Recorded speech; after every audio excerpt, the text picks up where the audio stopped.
प्राचीन मिस्र, ancient Egypt. यह नाम सुनते ही विशाल पिरामिड, रहस्यमय स्फिंक्स और अंधेरे मकबरों में छुपे सुनहरे खजानों की तस्वीरें आंखों में तैरने लगती हैं। सदियों से इस सभ्यता ने हमारी कल्पनाओं को मोहित किया है। शक्तिशाली फरौन, जटिल चित्रलिपि और जीवन, मृत्यु और दिव्य को जोड़ने वाली एक जटिल विश्वास प्रणाली की कहानियां सुनाई हैं। नील नदी के उपजाऊ किनारों पर बसा प्राचीन मिस्र 3 सहस्राब्दियों से अधिक समय तक फला फूला।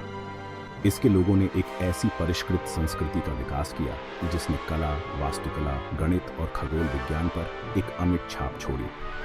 प्राचीन मिस्रियों ने अपने पीछे सिर्फ विशाल स्मारक ही नहीं छोड़े, उन्होंने कहानियों, मान्यताओं और रीति रिवाजों की एक समृद्ध विरासत छोड़ी जो आज भी हमें लुभाती और प्रेरित करती है। थीब्स और मेम्फिस के चहल पहल वाले शहरों से लेकर नील डेल्टा के छोटे छोटे गांवों तक प्राचीन मिस्र में जीवन, कड़ी मेहनत, धार्मिक भक्ति और आनंदमय उत्सव का एक जीवंत मिश्रण था। अगले भागों में हम इस प्राचीन सभ्यता के हृदय में उतरेंगे, इसकी धार्मिक मान्यताओं, दैनिक दिनचर्या, पाक कला और स्थायी परंपराओं की खोज करेंगे। प्राचीन मिस्र की संस्कृति के केंद्र में अलौकिक में गहरी आस्था थी। यह आस्था उनके जीवन के हर पहलू में गहराई से समाहित थी और उनके धार्मिक विश्वासों ने उनके समाज को आकार दिया। मिस्रवासी बहुदेववादी थे। वे कई देवी देवताओं की पूजा करते थे जो उनके जीवन के हर पहलू को नियंत्रित करते थे। हर देवता का एक विशिष्ट कार्य और महत्व था और वे अपने अनुयायियों के जीवन में महत्वपूर्ण भूमिका निभाते थे। माना जाता था कि ये देवता स्वर्ग में रहते हैं, नश्वर दुनिया में हस्तक्षेप करते हैं और मानव जाति की नियति को आकार देते हैं। उनके आशीर्वाद और क्रोध दोनों ही मिस्रवासियों के लिए महत्वपूर्ण थे और वे अपने देवताओं को प्रसन्न करने के लिए हर संभव प्रयास करते थे। सबसे महत्वपूर्ण देवताओं में थे सूर्य देवता रा, जो अपनी सूर्य नाव में हर दिन आकाश में यात्रा करते थे। रा को जीवन और प्रकाश का स्रोत माना जाता था और उनकी दैनिक यात्रा ने दिन और रात के चक्र को नियंत्रित किया। ओसिरिस, अंडरवर्ल्ड के देवता और मृतकों के न्यायाधीश। ओसिरिस का महत्व केवल मृत्यु के बाद के जीवन में ही नहीं बल्कि न्याय और पुनर्जन्म के प्रतीक के रूप में भी था। आइसिस, जादू और उपचार की देवी। आइसिस को उनकी करुणा और प्रेम के लिए पूजा जाता था और वे अपने अनुयायियों को सुरक्षा और उपचार प्रदान करती थी। और होरस, राजा का बाज सिर वाला देवता। होरस को शाही शक्ति और विजय का प्रतीक माना जाता था और वे मिस्र के फिरौन के संरक्षक थे। इन देवताओं को अक्सर आधे मानव और आधे जानवर के रूप में दर्शाया जाता था, जो प्रकृति के साथ मिस्रवासियों के घनिष्ठ संबंध को दर्शाता है। यह मिश्रित रूप उनके विश्वासों और उनके पर्यावरण के साथ उनके संबंधों को दर्शाता था। पुजारी देवी देवताओं के घर के रूप में भव्य और विस्मयकारी मंदिर पूरे देश में बनाए गए थे। ये मंदिर न केवल धार्मिक केंद्र थे बल्कि सांस्कृतिक और सामाजिक गतिविधियों के भी केंद्र थे। यहाँ पुजारी देवताओं को प्रसन्न करने और उनका निरंतर आशीर्वाद बनाए रखने के लिए दैनिक अनुष्ठान करते थे, प्रार्थना करते थे और भोजन और पेय पदार्थ चढ़ाते थे। इन अनुष्ठानों का उद्देश्य देवताओं के साथ एक सामंजस्यपूर्ण संबंध बनाए रखना था। मिस्रियों का मानना था कि देवताओं के साथ एक सामंजस्यपूर्ण संबंध बनाए रखना उनके राज्य की समृद्धि और उनके लोगों की भलाई के लिए आवश्यक है। वे मानते थे कि देवताओं की कृपा से ही उनके खेतों में फसलें उगेंगी, नील नदी का जलस्तर सही रहेगा और उनके समाज में शांति और समृद्धि बनी रहेगी। प्राचीन मिस्रवासियों में मृत्यु और उसके बाद के जीवन के प्रति गहरा आकर्षण था। वे मानते थे कि मृत्यु जीवन का अंत नहीं है बल्कि एक नए जीवन की शुरुआत है। उनका मानना था कि मृत्यु अंत नहीं बल्कि एक और दुनिया में प्रवेश है जहां आत्मा को एक नई यात्रा पर जाना होता है। यह दुनिया सांसारिक जीवन का एक प्रतिबिंब है जहां मृतक अनंत काल तक विद्यमान रहेगा। इस यात्रा में आत्मा को कई चुनौतियों का सामना करना पड़ता है। इस मान्यता ने उनके अंतिम संस्कार, कला और समग्र विश्व दृष्टि को गहराई से प्रभावित किया। मिस्रवासियों ने अपने मृतकों के लिए विस्तृत मकबरों का निर्माण किया जो प्रावधानों, फर्नीचर और खजाने से भरे हुए थे। उनके विश्वासों का केंद्र का की अवधारणा थी एक व्यक्ति की जीवन शक्ति या आत्मा जिसे मृत्यु के समय शरीर छोड़ने के लिए माना जाता था। का को बाद के जीवन में जीवित रहने के लिए उसे जीविका और रहने के लिए जगह की आवश्यकता थी। इसने विस्तृत मकबरों के विकास को जन्म दिया जो प्रावधानों, फर्नीचर और खजाने से भरे हुए थे, जिनका उद्देश्य मृतक की हर जरूरत को पूरा करना था। मकबरों में चित्रित दीवारें और नक्काशीदार चित्र आत्मा की यात्रा को दर्शाते हैं। मिस्रवासियों ने ममीकरण की प्रथा भी विकसित की, जो शरीर को सड़ने से बचाने के लिए संरक्षित करने की एक जटिल प्रक्रिया थी। ममीकरण में आंतरिक अंगों को निकालना, शरीर को लवणों से सुखाना और इसे सनी की पट्टियों की परतों में लपेटना शामिल था। मिस्रवासियों ने ममीकरण की प्रथा भी विकसित की, जो शरीर को सड़ने से बचाने के लिए संरक्षित करने की एक जटिल प्रक्रिया थी। उनका मानना था कि भौतिक शरीर का संरक्षण का के अस्तित्व और बाद के जीवन में आत्मा के साथ फिर से जुड़ने की क्षमता के लिए आवश्यक था। उनका मानना था कि भौतिक शरीर का संरक्षण का के अस्तित्व और बाद के जीवन में आत्मा के साथ फिर से जुड़ने की क्षमता के लिए आवश्यक था। मम्मीकरण में आंतरिक अंगों को निकालना, शरीर को लवणों से सुखाना और इसे सनी की पट्टियों की परतों में लपेटना शामिल था। मम्मीकरण में आंतरिक अंगों को निकालना, शरीर को लवणों से सुखाना और इसे सनी की पट्टियों की परतों में लपेटना शामिल था। शरीर को लवणों से सुखाना और इसे सनी की पट्टियों की परतों में लपेटना शामिल था, जिसे अक्सर सुरक्षात्मक ताबीज से सजाया जाता था। और इसे सनी की पट्टियों की परतों में लपेटना शामिल था, जिसे अक्सर सुरक्षात्मक ताबीज से सजाया जाता था। ये ताबीज आत्मा की रक्षा के लिए होते थे और उन्हें सुरक्षित रखते थे, जिसे अक्सर सुरक्षात्मक ताबीज से सजाया जाता था। ये ताबीज आत्मा की रक्षा के लिए होते थे और उन्हें सुरक्षित रखते थे। मिस्रवासियों का मानना था कि ये ताबीज आत्मा को बुरी आत्माओं और बुरी शक्तियों से बचाते हैं।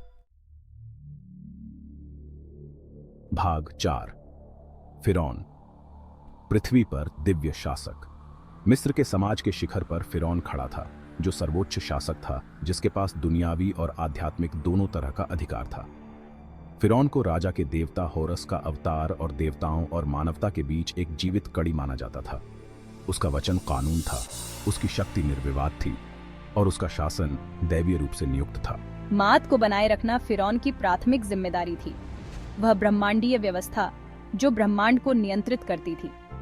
उसने न्याय को कायम रखकर मिस्र को उसके दुश्मनों से बचाकर और अपने लोगों की समृद्धि सुनिश्चित करके ऐसा किया। फिरौन के शासनकाल को शांति और स्थिरता के समय के रूप में भी देखा जाता था, एक स्वर्ण युग जब देवता मिस्र पर मुस्कुराते थे। उनकी मृत्यु के बाद माना जाता था कि फिरौन अंडरवर्ल्ड के देवता ओसिरिस के साथ एक हो जाते हैं और बाद के जीवन में शासन करना जारी रखते हैं। इस परिवर्तन की तैयारी के लिए फिरौन ने गीजा के पिरामिड जैसे शानदार मकबरे बनवाए, जो दफन कक्षों और उनकी शक्ति और विरासत के शाश्वत स्मारकों दोनों के रूप में कार्य करते थे। भाग 5। नील घाटी में दैनिक जीवन, किसानों से लेकर लेखकों तक। नील नदी के किनारे बसे इस प्राचीन सभ्यता में जीवन का हर पहलू नदी के साथ गहराई से जुड़ा हुआ था। जहां फिरौन और अभिजात वर्ग विलासिता और विशेषाधिकार के जीवन का आनंद लेते थे, उनके महल और भव्य मकबरे इस बात का प्रमाण थे कि वे कितने शक्तिशाली और समृद्ध थे। वहीं अधिकांश मिस्रवासी किसान, कारीगर और मजदूर थे। ये लोग अपने श्रम और कौशल से समाज की नींव रखते थे और उनके बिना यह सभ्यता संभव नहीं होती। आम लोगों का जीवन नील नदी के वार्षिक बाढ़ चक्र के इर्द गिर्द केंद्रित था, जो अपने किनारों पर समृद्ध गाद जमा करता था, जिससे आसपास की भूमि अविश्वसनीय रूप से उपजाऊ हो जाती थी। यह बाढ़ चक्र मिस्रवासियों के लिए एक वरदान था, क्योंकि इससे उनकी कृषि को निरंतर पोषण मिलता था, जो अपने किनारों पर समृद्ध गाद जमा करता था, जिससे आसपास की भूमि अविश्वसनीय रूप से उपजाऊ हो जाती थी। इस उपजाऊ भूमि पर उगाई गई फसलें न केवल मिस्रवासियों का पेट भरती थीं, बल्कि उन्हें व्यापार के लिए भी पर्याप्त संसाधन प्रदान करती थीं, जिससे आसपास की भूमि अविश्वसनीय रूप से उपजाऊ हो जाती थी। इस उपजाऊ भूमि पर उगाई गई फसलें न केवल मिस्रवासियों का पेट भरती थीं, बल्कि उन्हें व्यापार के लिए भी पर्याप्त संसाधन प्रदान करती थीं। किसान गेहूं, जौ, सन और पपीरस जैसी फसलें उगाते थे, जो मिस्र के आहार का मुख्य भोजन प्रदान करते थे। इन फसलों के अलावा वे सब्जियां और फल भी उगाते थे, जो उनके भोजन को और भी विविध और पोषक बनाते थे, जो मिस्र के आहार का मुख्य भोजन प्रदान करते थे। इन फसलों के अलावा वे सब्जियां और फल भी उगाते थे, जो उनके भोजन को और भी विविध और पोषक बनाते थे। वे मांस, दूध और ऊन के लिए मवेशी, भेड़, बकरी और सूअर सहित पशुधन भी पालते थे। बाढ़ के मौसम में जब खेत जलमग्न हो जाते थे, तो किसान मंदिरों का निर्माण, सिंचाई नहरों की खुदाई या पत्थर की खुदाई जैसी अन्य परियोजनाओं पर काम करते थे। इस तरह वे अपने समय और श्रम का सदुपयोग करते थे। जब खेत जलमग्न हो जाते थे, तो किसान मंदिरों का निर्माण, सिंचाई नहरों की खुदाई या पत्थर की खुदाई जैसी अन्य परियोजनाओं पर काम करते थे। इस तरह वे अपने समय और श्रम का सदुपयोग करते थे। तो किसान मंदिरों का निर्माण, सिंचाई नहरों की खुदाई या पत्थर की खुदाई जैसी अन्य परियोजनाओं पर काम करते थे। इस तरह वे अपने समय और श्रम का सदुपयोग करते थे। चहल पहल वाले शहरों में कारीगर मिट्टी के बर्तनों और वस्त्रों से लेकर फर्नीचर और गहनों तक हर चीज का उत्पादन करते हुए कई तरह के शिल्पों का अभ्यास करते थे। इन कारीगरों का काम न केवल उनके परिवारों के लिए बल्कि पूरे समाज के लिए महत्वपूर्ण था। कारीगर मिट्टी के बर्तनों और वस्त्रों से लेकर फर्नीचर और गहनों तक हर चीज का उत्पादन करते हुए कई तरह के शिल्पों का अभ्यास करते थे। शास्त्री, साक्षर और अत्यधिक सम्मानित मिस्र के समाज में एक महत्वपूर्ण भूमिका निभाते थे, रिकॉर्ड रखते थे, दस्तावेजों का मसौदा तैयार करते थे और राज्य के प्रशासन का प्रबंधन करते थे। उनके बिना मिस्र की जटिल प्रशासनिक प्रणाली और सांस्कृतिक धरोहर को बनाए रखना असंभव होता। कई तरह के शिल्पों का अभ्यास करते थे। शास्त्री, साक्षर और अत्यधिक सम्मानित मिस्र के समाज में एक महत्वपूर्ण भूमिका निभाते थे, रिकॉर्ड रखते थे, दस्तावेजों का मसौदा तैयार करते थे और राज्य के प्रशासन का प्रबंधन करते थे। उनके बिना मिस्र की जटिल प्रशासनिक प्रणाली और सांस्कृतिक धरोहर को बनाए रखना असंभव होता। भाग 6, मिस्र की टोकरी, एक पाक यात्रा। भोजन ने प्राचीन मिस्र की संस्कृति में एक महत्वपूर्ण भूमिका निभाई, न केवल जीविका के रूप में बल्कि धार्मिक प्रसाद और सामाजिक समारोहों के एक अभिन्न अंग के रूप में भी। उपजाऊ नील घाटी ने प्रचुर मात्रा में सामग्री प्रदान की, जिससे मिस्रवासी विविध और अपेक्षाकृत स्वस्थ आहार का आनंद ले सके। एमर गेहूं या जौ से बनी रोटी मुख्य भोजन थी। अक्सर प्याज, लहसुन, लीक, बीन्स और दाल जैसी सब्जियों के साथ। खजूर, अंजीर, अंगूर और खरबूजे सहित फल एक मीठा व्यंजन थे, जबकि नील नदी की मछली और जंगली जानवर प्रोटीन के अतिरिक्त स्रोत प्रदान करते थे। किन्वित जौ से बनी बियर पसंद का पेय थी, जिसका सेवन सभी वर्गों के लोग करते थे। अंगूर से बनी शराब का भी उत्पादन होता था, हालांकि यह अधिक महंगी थी और आमतौर पर अभिजात वर्ग के लिए आरक्षित थी। शहद, खजूर और अंजीर का उपयोग खाने और पेय पदार्थों को मीठा करने के लिए किया जाता था, जबकि जीरा, धनिया और पुदीना जैसे मसालों ने स्वाद को बढ़ाया।